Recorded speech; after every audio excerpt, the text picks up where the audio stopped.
9 dari semua skincare. Makanya banyak skincare luar negeri itu kualitasnya memang nendang banget. Bagi kalian semua yang pernah pakai skincare luar negeri harga 3 juta sampai dengan 10 juta, kalian pasti nggak pernah ngerasain kayak beruntusan, panas pada wajah, ketergantungan. Tapi skincare luar negeri rata-rata tuh nggak mencerahkan. Karena orang luar negeri itu biasanya butuhnya anti-aging. Aku di sini buat skincare yang fokusnya pada mutu dan kualitas. Pada akhirnya, pilihan ada di tangan kalian. Kalian mau pilih yang generik atau pilih yang bermerek. Tapi yang jelas, di semua negara, semua orang tahu bahwa ada mutu, ada kualitas, pasti ada harganya. Baik, sahabat media, sesuai dengan pertanyaan, apakah video yang viral yang membandingkan obat generik dengan obat bermerek dan dibandingkan juga dengan produk kosmetik sejenis skincare dan lain sebagainya memiliki landasan hukum atau tidak? Kalau saya amati, video itu tidak memiliki tujuan edukasi netral, tetapi lebih bersifat memiliki satu motivasi untuk promosi penjualan produk. Sekalipun di dalam video itu sempat menyebutkan kata tidak bertujuan placebo. Namun video itu dimungkinkan dapat menimbulkan spekulasi atas pemahaman kualitas obat generik dan dikhawatirkan akan melahirkan asumsi multi interpretasi yang liar dikarenakan pemerannya melihatkan contoh produk ya mulai dari video awal sampai video akhir. Seharusnya kalau membuat video edukasi dan promosi, pembandingnya itu harus apple to apple atau pembanding yang fokus dengan produk sejenis.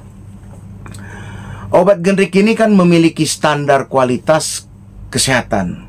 Sebagai bukti negara peduli kepada masyarakat.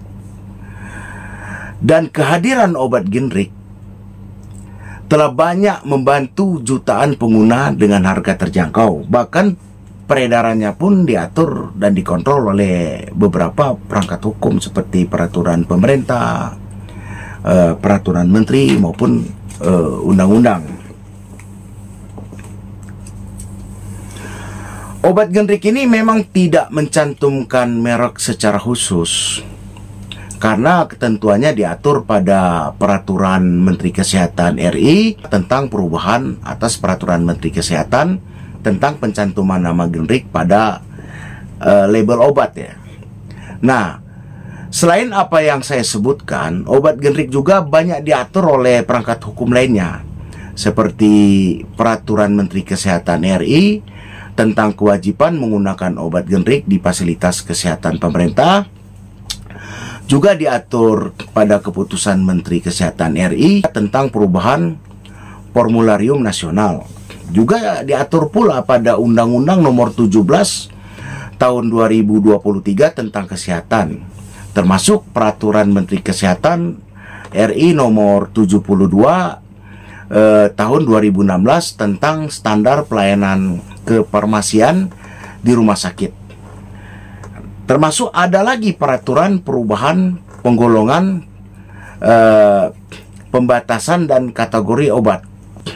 Obat generik juga masuk dalam aturan lain seperti surat edaran Badan Pengawas Obat dan Makanan atau BPOM tentang nama generik, HED dan penandaan pada label obat, termasuk undang-undang lainnya.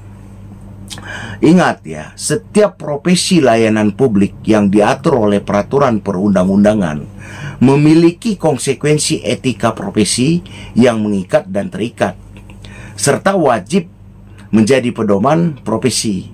Dan di setiap undang-undang yang diberlakukan memiliki azas ius constitutum atau hukum positif.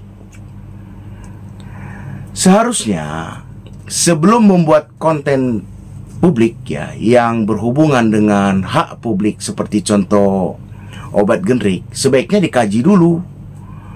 Maksudnya dianalisa hukumnya supaya tidak terjadi kontraproduktif. Walaupun itu tujuannya baik ya. Begitu saja dari saya. Terima kasih.